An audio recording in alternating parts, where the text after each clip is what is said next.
Assalamualaikum warahmatullahi wabarakatuh.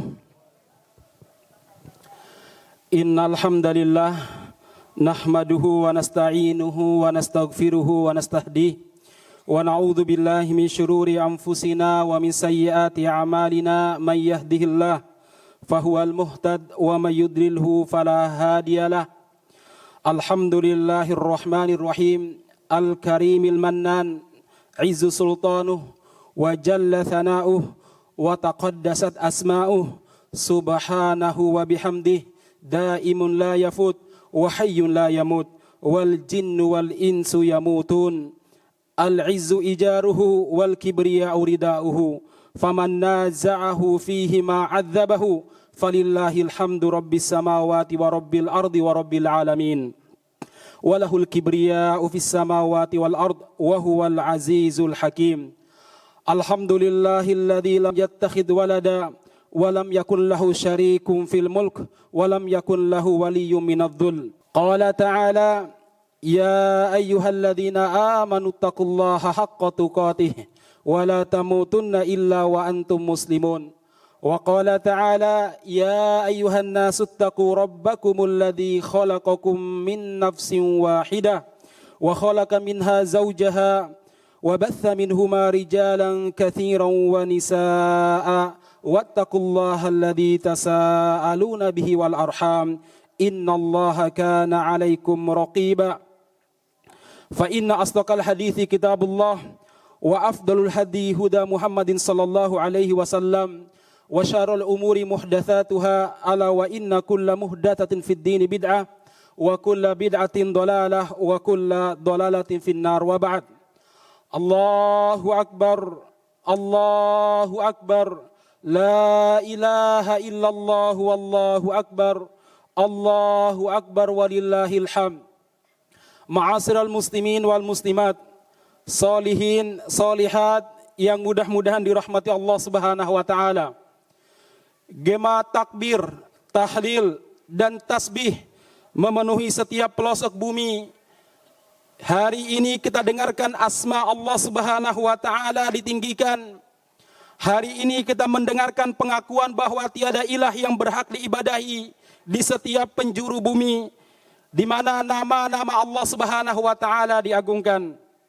Oleh karena itu, marilah kita menghadirkan rasa syukur yang luar biasa kepada Allah Subhanahu wa taala.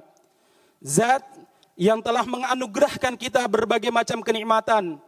Alhamdulillah, kita dianugerahi nikmat iman, kita dianugerahi nikmat Islam, dua nikmat yang sangat agung di sisi Allah Subhanahu wa taala, dua nikmat yang kelak di hari kiamat yang menjadi penentu kehidupan seorang manusia. Apakah dia akan mendapatkan kenikmatan abadi di surga atau dia akan mendapatkan siksaan yang abadi di neraka. Alhamdulillah, Allah telah menganugerahkan nikmat sehat, nikmat iman, nikmat Islam kepada kita semuanya, sehingga kita bisa melaksanakan berbagai macam tugas dan fungsi kita. Baik tugas kita sebagai seorang muslim, fungsi kita sebagai seorang ayah, sebagai seorang ibu, sebagai seorang suami, istri, maupun sebagai seorang anak bagi orang tua kita. Semuanya karena nikmat iman, nikmat Islam, dan nikmat kesehatan yang Allah Subhanahu wa taala berikan kepada kita. Salawat dan salam mudah-mudahan tercurahkan kepada baginda Nabi kita Muhammad sallallahu alaihi wasallam. Nabi yang sangat mulia, Nabi yang sangat agung, Nabi yang telah mencurahkan semua perhatiannya dan semua potensi yang beliau miliki dalam rangka memberi hidayah, dalam rangka memberi petunjuk kepada umatnya. Ma'asyiral muslimin yang mudah-mudahan dirahmati Allah Subhanahu wa taala, begitu besarnya cinta Nabi Muhammad sallallahu alaihi wasallam kepada umatnya sampai beliau pernah bersabda, likulli nabiyyin da'watun mustajabah. Setiap nabi memiliki doa-doa yang diijabahi oleh Allah Subhanahu wa taala, yang dijatah oleh Allah. Kalau dia menggunakan doa tersebut, apapun yang dia minta, maka akan diijabahi oleh Allah Subhanahu wa taala, dikabulkan oleh Allah Subhanahu wa taala. Fata'ajjala kullu nabiyyin bida'watihi. Semua nabi telah menggunakan doa tersebut. Nabi Yunus alaihissalam telah menggunakannya untuk menyelamatkan beliau dari kedalaman laut di perut ikan paus. Nabi Sulaiman alaihissalam telah menggunakannya untuk meminta sebuah kerajaan yang sangat megah, yang sangat kuat, yang tidak layak dimiliki oleh siapapun sepeninggalan beliau. Kerajaan yang luar biasa, istana 1000 tingkat, dan mampu mengendalikan semua makhluk kecuali malaikat. Demikian juga Nabi Ibrahim dan nabi-nabi lainnya telah menggunakan doa tersebut. Illa ana, kecuali aku, kata Nabi Muhammad SAW. Beliau simpan doa tersebut bukan karena beliau tidak pernah menghadapi masalah, bukan karena beliau tidak pernah menghadapi kesulitan. Kita baca sejarah Nabi Muhammad terutama ketika beliau di fase Makkah, siksaan, derita, hinaan dan lain sebagainya beliau alami. Tapi beliau sengaja menyimpan doa tersebut. Beliau tidak terburu-buru menggunakan doa tersebut. Kenapa? Ikhtaba'tu li ummati syafa'atan lahum yaumal qiyamah. Saya simpan doa itu untuk umatku sebagai syafaat bagi mereka kelak di hari kiamat nanti. Untuk umatku sebagai syafaat bagi mereka kelak di hari kiamat nanti. Wahyana ilatun liman mata min ummati la yusyriku billahi syai'a.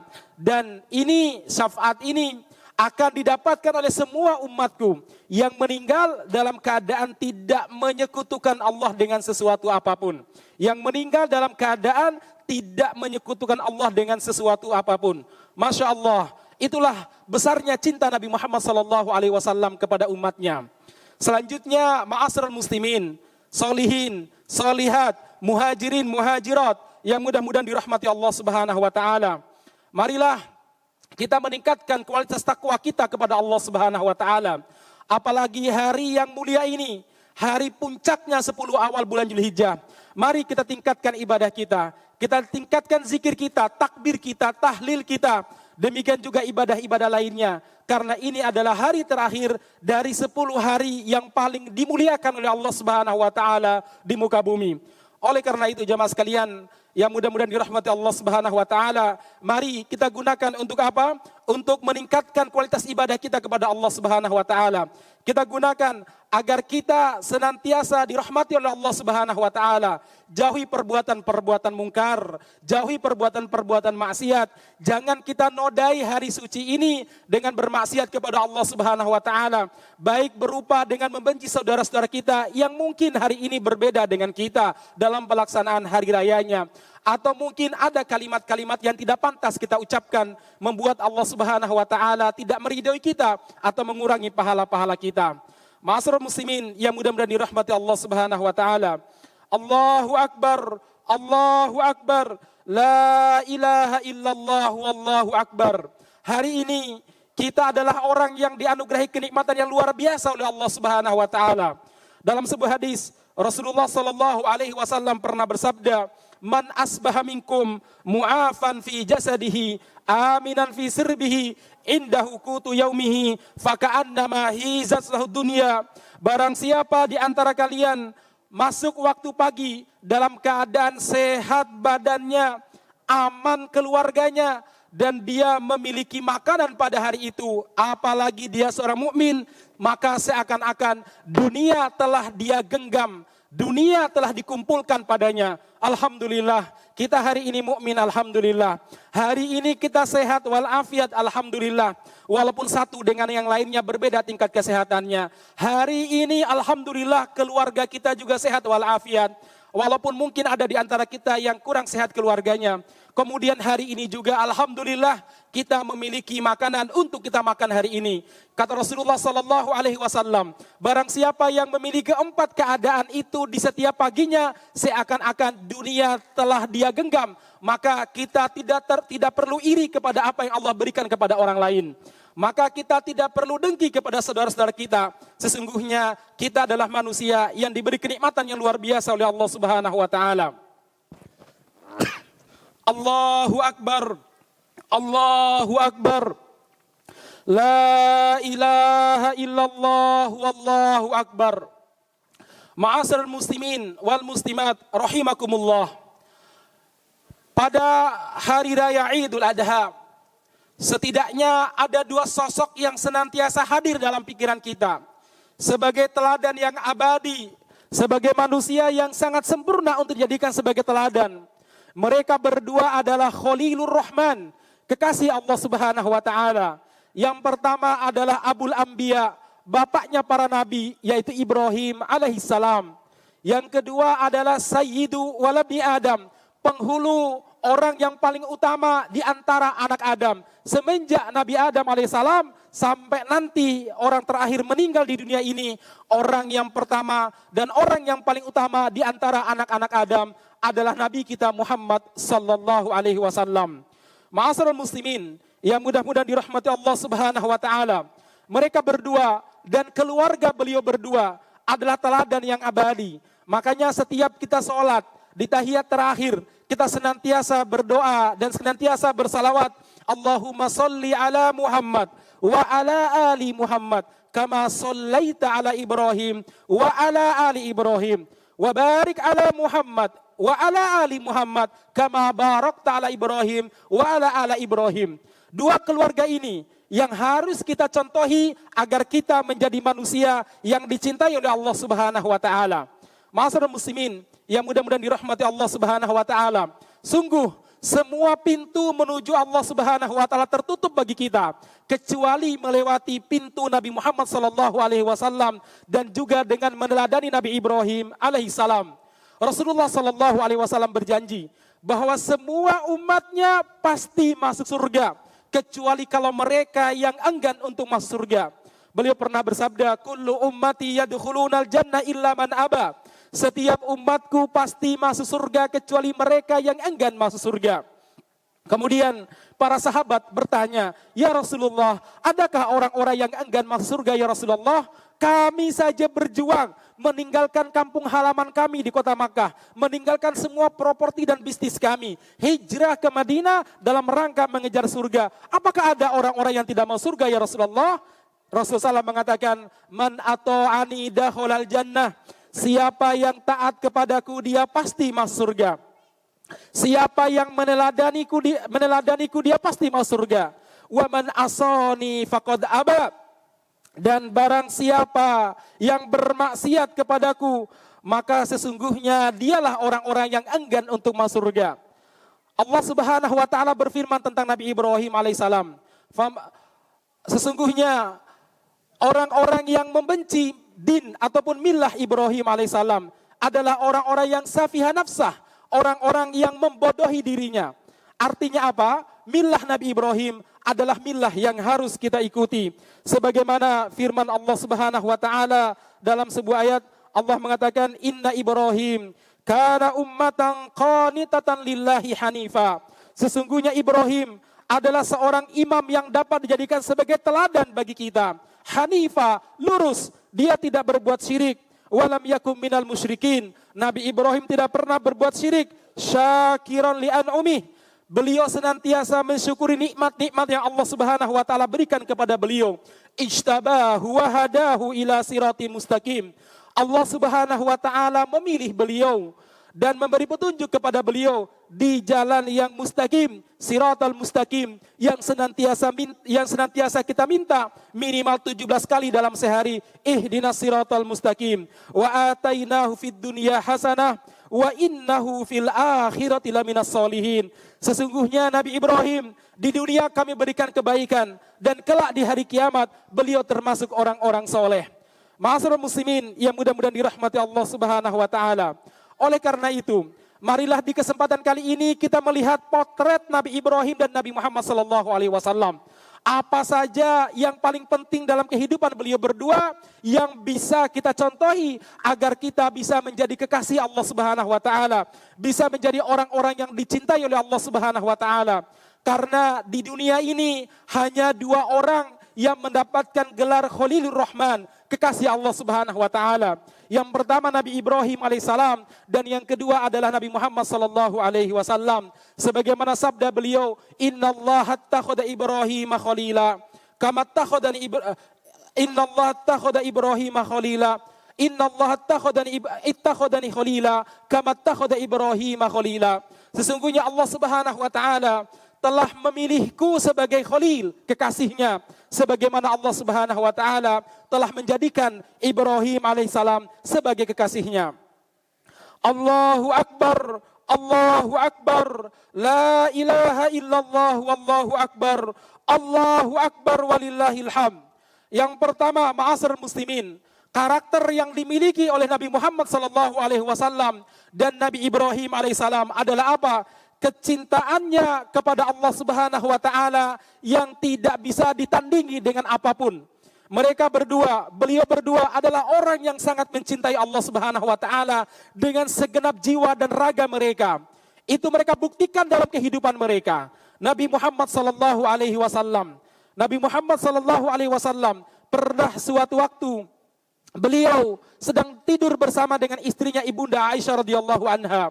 Kemudian kata Ibunda Aisyah, kami sudah lepas baju, kulit kami sudah bersentuhan. Tiba-tiba Rasulullah sallallahu alaihi wasallam berkata kepada Aisyah, "Ya Aisyah, malam ini adalah malam jatah kamu. Tapi kalau boleh, aku minta izin untuk beribadah kepada Allah Subhanahu wa taala." Kemudian Ibunda Aisyah radhiyallahu anha mengatakan, "Ya Rasulullah, sungguh kalau ditanya mana yang paling aku sukai, sungguh aku sangat menyukai kamu tidur bersama dengan saya. Karena saya mendapatkan jatah, nunggu 9 hari dulu untuk mendapatkan jatah malam bersamamu ya Rasulullah. Tetapi saya tahu, engkau sangat mencintai Allah Subhanahu wa taala dan engkau sangat senang beribadah kepada Allah Subhanahu wa taala. Silakan ya Rasulullah kalau Anda ingin beribadah kepada Allah Subhanahu wa taala." Kemudian Rasulullah sallallahu alaihi wasallam bangun untuk salat sampai menjelang subuh.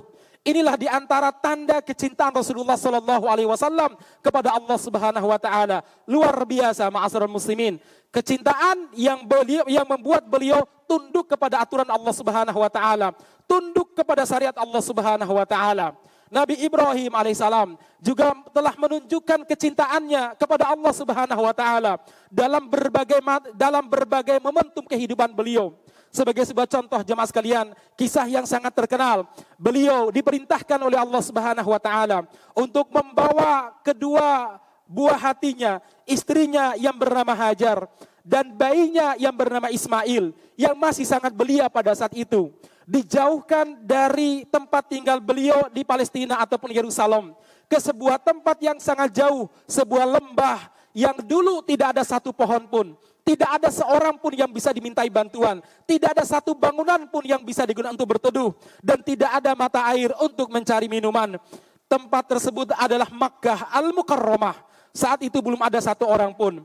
Kemudian setelah beliau tempatkan istrinya dan anaknya di situ, Allah Subhanahu wa taala memerintahkan beliau untuk kembali ke Palestina, berdakwah di Palestina. Karena beliau seorang nabi, nggak mungkin menunggui tempat tersebut. Karena dulu Makkah Al-Mukarramah belum ada satu orang pun yang tinggal di sana.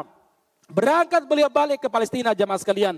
Itu yang membuat Ibunda Hajar alaihissalam beliau merasa sangat sedih. Sambil mengejar sang suami beliau berkata, "Ya Ibrahim, kenapa engkau tega meninggalkan kami berdua di sini? Biwadin ghairi dzi zar'in, di sebuah tempat yang tidak ada satu tumbuhan pun wahai Ibrahim. Tidak ada orang yang dimintai bantuan wahai Ibrahim. Dan tidak ada satu bangunan pun yang digunakan untuk berteduh. Tidak sebagaimana sekarang yang penuh dengan hotel." Ma'asyiral muslimin, Nabi Ibrahim diam antara cinta kepada istrinya dan cinta kepada Allah Subhanahu wa taala. Beliau lebih mendahulukan cintanya kepada Allah Subhanahu wa taala.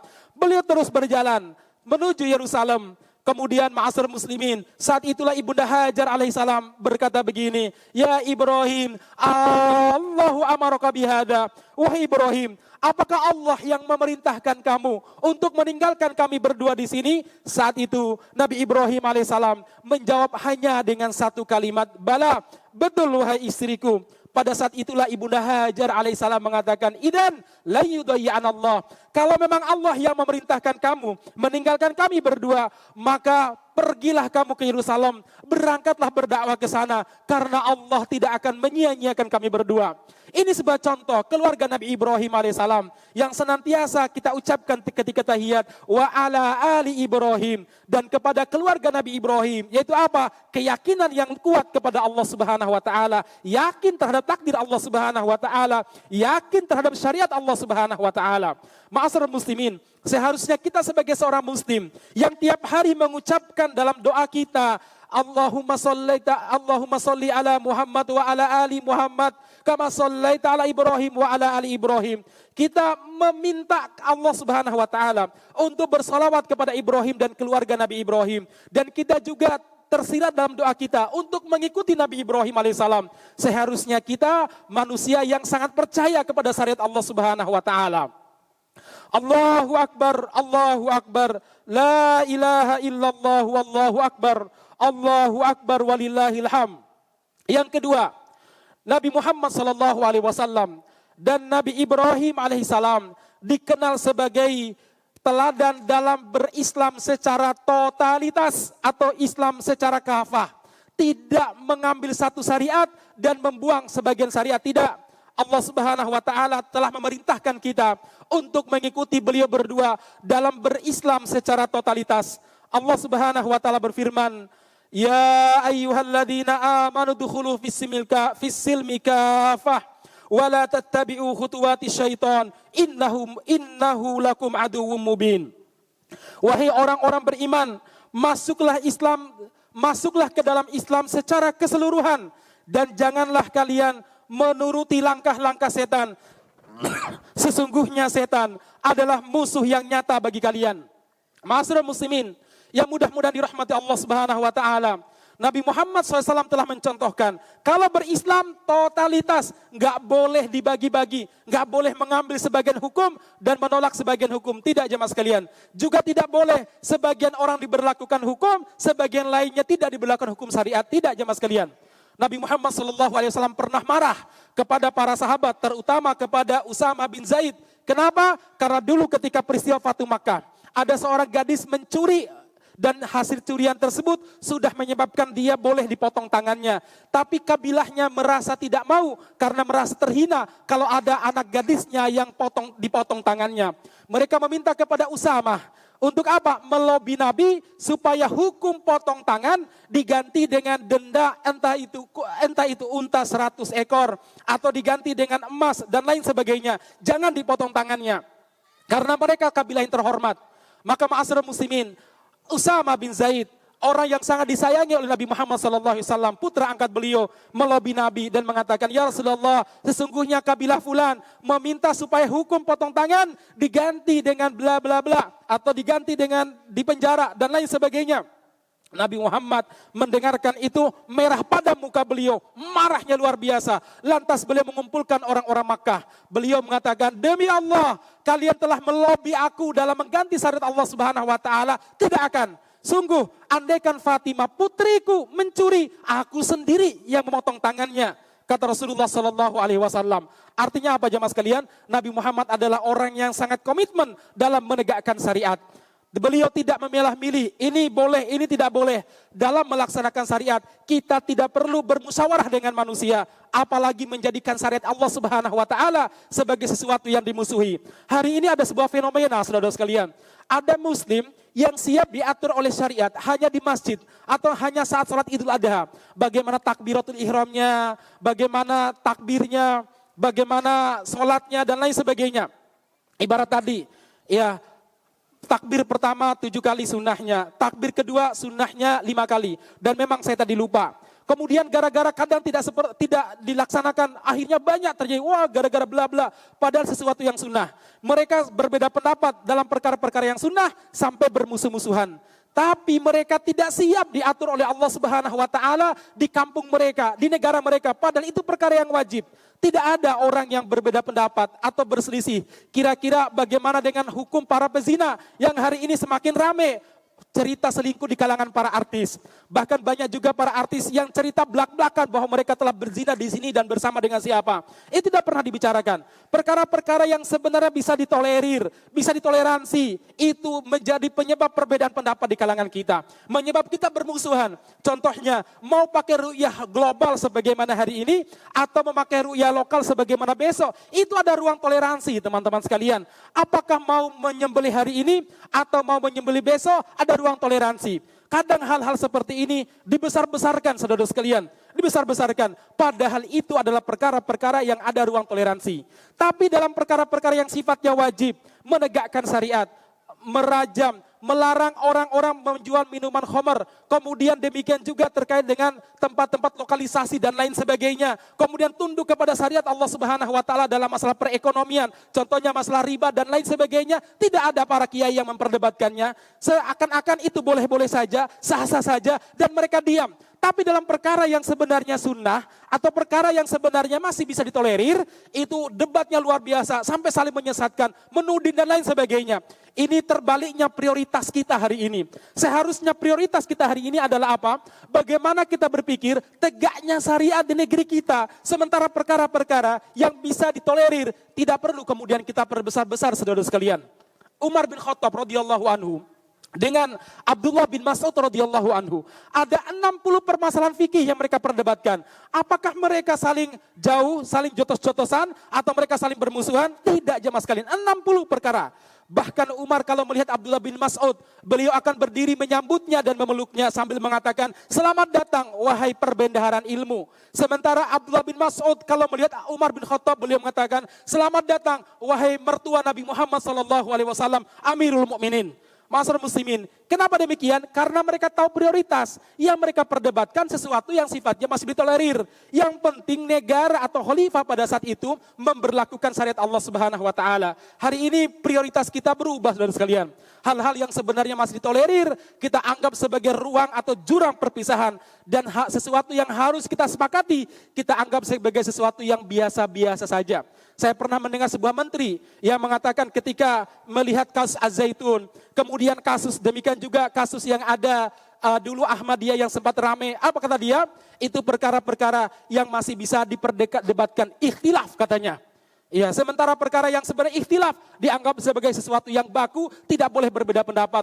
Padahal apa yang dilakukan oleh mereka yang sesat seperti Az-Zaitun, demikian juga Ahmadiyah, jelas menyimpang dari syariat Allah Subhanahu wa taala. Bagaimana mungkin seorang perempuan mengimami salat? Bagaimana mungkin shaf laki dan perempuan itu dicampur? Demikian juga bagaimana mungkin mengatakan ada nabi setelah Nabi Muhammad sallallahu alaihi wasallam?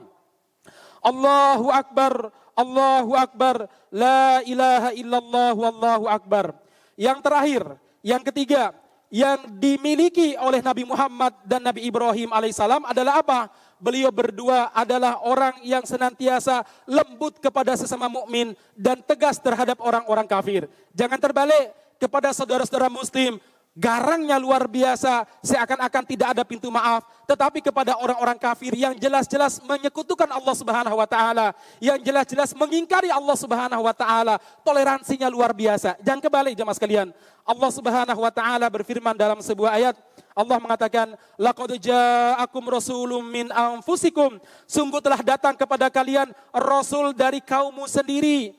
Azizun alaihi ma anittum, terasa berat olehnya penderitaan yang kalian alami. Harisun alaikum bil mu'minin, beliau sangat menginginkan semua manusia itu beriman. Raufur rahim, kemudian beliau adalah orang-orang yang sangat penyayang kepada orang-orang beriman. Inilah karakter Nabi Muhammad SAW. Kasih sayangnya luar biasa kepada umat Islam. Dan beliau tegas kepada orang-orang kafir. Tegas bukan berarti kasar jamaah sekalian. Tapi tegas dalam mana apa? Dalam hal-hal yang sifatnya perbuatan-perbuatan yang tidak ditolerir oleh umat Islam. Atau dalam akidah Islam kita katakan tegas. Contohnya apa? Kita tidak mau mengucapkan selamat Natal. Ini tegas. Kenapa? Karena kalau kita mengucapkan selamat Natal, kita berarti mengakui bahwa Allah Subhanahu wa taala punya anak. Tegas. Mohon maaf, kami tidak bisa mengucapkan selamat Natal. Tapi kalau kami berdoa lain, monggo diperbolehkan oleh para ulama. Contoh, semoga sehat selalu, semoga keluarganya baik-baik. Boleh diucapkan walaupun pada momentum Natal. Kenapa demikian? Karena ada batas mana ruang toleransi dan mana ruang-ruang yang tidak bertoleransi. Kepada semua mukmin, pergaulilah dengan baik, dengan akhlak yang baik, sebagaimana sabda Nabi Muhammad sallallahu alaihi wasallam, wa khaliqin nas bi khuluqin hasanin, dan pergaulilah manusia dengan akhlak yang baik. Inilah beberapa karakter yang dimiliki oleh Nabi Muhammad sallallahu alaihi wasallam dan Nabi Ibrahim alaihissalam. Mudah-mudahan kita bisa meneladani beliau berdua. Yang pertama, cinta kepada Allah di atas segala-galanya. Yang kedua adalah kita harus masuk Islam secara kafah.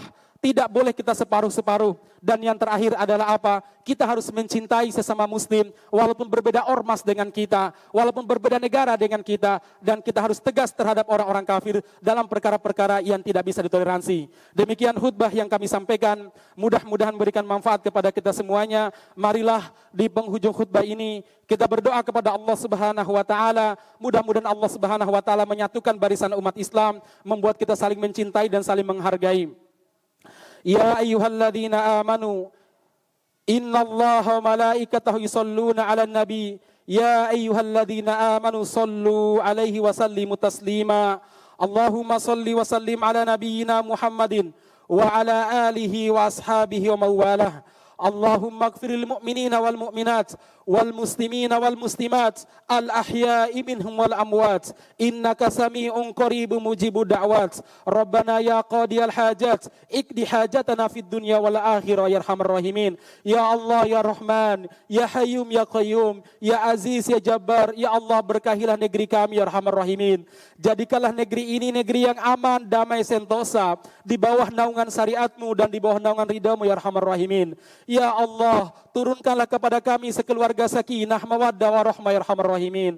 Ya Allah, berkahi semua kehidupan kami, berkahi umur kami, berkahi harta kami dan keluarga kami ya arhamar rahimin. Ya Allah, ya Rahman, satukanlah jiwa orang-orang beriman ya arhamar rahimin, agar panji tauhid berkibar di negeri ini ya arhamar rahimin. Ya Allah, ya Rahman, kami hamba-hambamu yang penuh dosa dan senantiasa melakukan kesalahan. Ya Allah, maka ampunilah dosa-dosa kami ya arhamar rahimin. Maafkanlah kesalahan-kesalahan kami ya arhamar rahimin. Ya Allah, jangan jadikan dosa-dosa kami sebagai penghalang rizki kami ya arhamar rahimin. Ya Allah, ya Rahman, ya Hayyum, ya Qayyum, sayangilah orang-orang yang telah berjasa kepada kami, guru-guru kami, kedua orang tua kami ya arhamar rahimin. Ya Allah, jika mereka masih hidup ya arhamar rahimin, berkahi umur mereka, jadikanlah kehidupan mereka kehidupan yang penuh berkah. Dan kalau Engkau mewafatkan mereka suatu saat nanti, maka wafatkanlah mereka dalam keadaan husnul khotimah. Jika kedua orang tua kami atau salah satu dari mereka dan guru-guru kami telah meninggalkan kami, ya Allah ampunilah dosa-dosa mereka, lapangkanlah kuburan mereka ya arhamar rahimin, dan perjumpakanlah kami kelak di surga Firdaus ya arhamar rahimin. Ya Allah, jagalah anak-anak kami, harapan kami ya arhamar rahimin. Ya Allah, jagalah keturunan kami, permata hati kami ya arhamar rahimin. Jadikanlah mereka hamba-hambamu yang bertakwa di sisimu, dan jadikanlah kami pemimpin orang-orang yang bertakwa. Rabbana hablana min azwajina wa dzurriyyatina qurrata a'yun waj'alna lil muttaqina imama. Rabbana atina fid dunya hasanah wa fil akhirati hasanah wa qina adzabannar. Wa sallallahu ala Muhammadin wa ala alihi wa ashabihi wa mawalah. Wa akhiru da'wana alhamdulillahi rabbil alamin. Assalamualaikum warahmatullahi wabarakatuh.